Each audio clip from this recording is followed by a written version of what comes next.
Yo, today I'm going to be comparing 2020 versus 2025 lightweight divisions. It's actually kind of scary how like similar the top 5 is, but outside of that, you can definitely see like a shift in the rankings. But yeah, man, wasting no time, let's get right into this shit. So obviously on screen, you can see that I have all the 2025 rankings here. Pretty solid list. Joel Alvarez, whatever. Okay. Who was the champ in 2020? Well, obviously it was Khabib. And I don't really know how I want to do this video. I'm not going to say like I'm going to go versus for versus because like the top 5 is kind of just like themselves versus themselves really. Or fights that we've already seen. Because you don't really want to do like Islam versus Khabib. I think Islam wins that shit. It'd be Arman versus Gaethje, which is a fight that is, number 1 contender. Justin Gaethje, Arman Tsarukyan.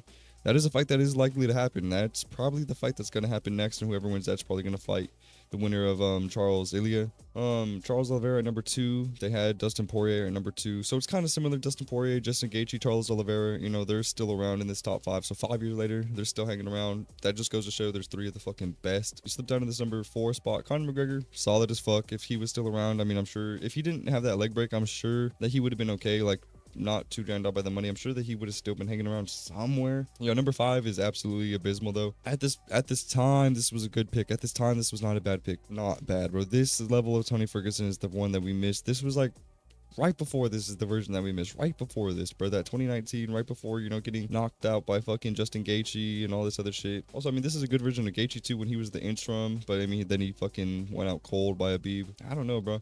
Yeah, so 2020, the top 5 is actually not bad. Even though number 6, they even had Dan Hooker. So 1 through 6 is solid. And it's like, look, it's still around. Dan Hooker at number 5, Poirier. Fucking Holloway moved up. He would have been in the top 5 too if he was a lightweight, in his younger career. Justin Gaethje, Charles Oliveira. Literally 4 out of like, bro, these 4 are still here. Dan Hooker is still number 6. 5 years later, Dan Hooker's still number 6, bro. Like, this shit's crazy. Arman Tsarukyan and Max Holloway have moved in. Everybody else is brand fucking new, though. Even the champs new on the block. Come back over here, bro. They had Islam at number 13. I'll get that in a minute. But, like, look, at number 7, Rafael Dos Anjos. At number 8, Paul Felder. Number 9 is Diego Ferreira. If we come back over here, let's see who our 6 or 7, 8, and 9 are. 7 is Mateusz Gamrot, Paddy Pimblett, and Beneil Dariush. I think that's a better lineup right there, especially for the higher echelon of the division. Those are good gatekeepers for the higher echelon for sure. You got Gamrot and Dariush. Those are good gatekeepers for sure that I think will hold down the division. And then Pimblett's on a meteoric rise right now, so I think he's coming up. Those are definitely better than Paul Felder, Diego Ferreira, and whoever else. But and then you go down to number 10. The fuck, he hands out cribs instead of KOs now. Like, what is going on, bro? I like Quinto was never that good in my opinion. And then at number 10 we got Renato Moicano. I think Moicano would destroy. I like Quinto, bro. Moicano, I know after that fucking Islam fight, people are kind of like probably not too high on it, but Moicano's not. I mean, look, we saw what he did to Benoit Saint-Denis, a guy that everybody was super hyped up about. So I think Moicano's not a bad fucking fighter, bro. Moicano, people need to stop shitting on him. Moicano is a good fucking fighter, especially if we're going to compare him to the number 10 of 2020. I mean, Jesus. And you want to go to the bottom 15. I mean, look, you got number 13 at Islam. Okay, so that's cool. You got Islam at number 13. Okay. Beneil Dariush at number 12. Okay, so he's still hanging around. I know he's barely hanging in there right now, but I still believe in Benny. I still think he's a good fighter. I think Moicano is a good fight for him. I think it's a winnable fight both ways, but I do think Moicano wins that. In my opinion, I kind of want Moicano to win that, but I like Beneil Dariush, bro. Good guy, man. He deserved better than what he got for real. But, bro, we're talking about Kevin Lee, Drew Dober, and Gregor Gillespie, and at 11, 14, and 15. Let's go over here. At number 11, we got Rafael Fiziev. Smokes Kevin Lee. Smokes. I mean, maybe nah, you know what? Even at this time, this is not the best Kevin Lee, bro. This is a declining Kevin Lee right now. So yeah, Rafael Fiziev, even in this version of Rafael, in like the later years of his career, smokes the Kevin Lee. Gregor Gillespie, bro, versus a Grant Dawson. Gang. Now, Grant Dawson has that shit easy all day. No, man, I think Joel Alvarez would still fucking, especially if we're going right now versus this version of Drew Dober. I think this would be an, okay version of Drew Dober. But no, I think Joel Alvarez would still vicious him up. I think he would just fucking open him up, put on them elbows, do whatever. Also, these rankings are well likely to change within the next month. Ilia Topuria is most likely going to be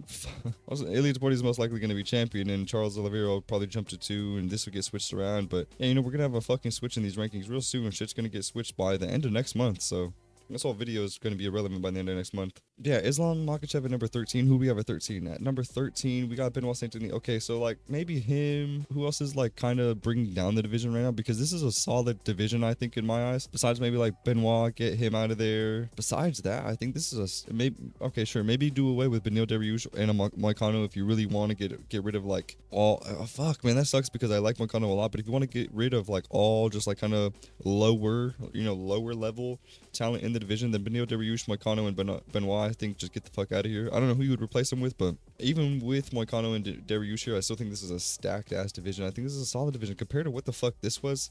I mean, the top 5 was carrying, because this was definitely like a prime time for lightweight for sure. Connor, Charles, Dustin, Tony Ferguson, good Tony Ferguson too, Dustin Poirier. This was the start of the decline, bro. That fucking sucks. This was the start of the decline for Tony. That's sad, gang. But still, Dan Hooker was, you know, this is when Dan Hooker was Dan Hooker. I mean, these guys were lightweight. Everybody outside was on the decline, or just kind of nobodies really. So I know I'm surprised to see that Beneil Dariush is still here. He's younger than most people give him credit for or whatever, but yeah, just taking a look back, I mean, it makes you really think of like how appreciated the division was just for like the upper guys. Because really, when you think back of like 2019 or 2020, yeah, 2020 especially, you're thinking of that Dan Hooker Dustin Poirier fight. That was that, you know. And then you're also thinking of like the Khabib Justin Gaethje finish. Tony Ferguson is kind of when the decline started or whatever. But Conor McGregor, yeah, this time, yeah, 2020, he just got the KO over Donald Cerrone or whatever. So that might have been a welterweight weight actually. But then, you know, he came back and fought back at lightweight in 2021. He fought against Dustin Poirier. But yeah, man, RDA, I mean, former champion though, so I'm not gonna hate on him too much, but RDA compared to a Mateusz Gamrot, I think it's just the levels. I'm not gonna say like, oh, Mateusz Gamrot's some killer compared to RDA, but I think I think right now, I mean, bro, I just think it's a stronger case for a number 7 spot than RDA is, especially like a declining older RDA. Paul Felder, who was good, but I mean, it was never. And why is this the picture of Paul Felder that they got? Yeah, I don't know, man. I mean, come on. Come on. 2020, we could have done better. Diego Ferreira is like still alright. Diego Ferreira's still around. You know, it's okay. I like Quinta. Come on, gang. Real estate agents. This is who we got in our number 10 spot. Yeah, I don't know. I think that 2025 stacks up way stronger, way better, except maybe this Benoit Saint Denis pick, maybe this Dariush pick. I still think Moicano hangs with these fucking guys. I just think, I don't know, if you want to snip off all like loose ends, I guess you get Moicano out of there too, bro. But I still think he's in this echelon. I still think he hangs with these fucking guys like a Joel Alvarez, Grant Dawson. But no, man, this is definitely a murderer's row right now. You stack up any one of these guys against each other, this is going to be fights we want to see. These are going to be fun fights. It's not just like the top 6 that are exciting anymore. It's like most of these guys are pretty fucking exciting. I mean, number 15 is exciting. 14 has his exciting moments, you know. 13, not so much. He's exciting when he's getting beat the shit out of. Michael Chandler is literally always exciting. Rafael Fiziev, dangerous. He's fucking another Joel Alvarez level threat. He's a vicious fighter. Moicano, good fucking fighter. Dariush, Paddy Pimblett, highlight guy. You know, Mateusz Gamrot, probably one of those other like boring guys, but he's skillful enough to where he adds, you know, something to this division. He's here for a reason. Dan Hooker, vicious, full violence motherfucker. Dustin Poirier, Max Holloway, Justin Gaethje. Literally 3 people in one right there that just want to fucking eat punches and throw them. Charles Oliveira, Arman Sarukian, both top level fucking guys, and Islam Makhachev, who just left, but probably going to be replaced by Ilia Topuria, who's just as much of an aura threat as Islam was. So yeah, I don't know, man. I do think that 2025 clears 2020. I heard something the other day that the 2020 roster, not just the lightweight division, but that the roster overall was better than the 2025 rankings.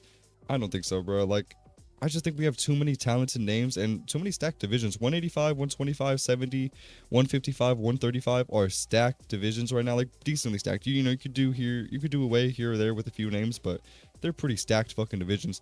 205 is looking good. Heavyweight is honestly trash, but that's weird, man. Heavyweight used to be like the Premier League, so that's wild. But anyways, yeah, I just want to clear that up. I think that the rankings now and the whole roster now essentially is pretty much better than what it was in 2020. Maybe there was more like potential for some guys in 2020, but I still don't think so. I think you had a couple guys in each division that were really carrying each division, and like you had a few big names in the sport or whatever. That was like the end of the Conor era and shit, so everybody's kind of looking for that next big star.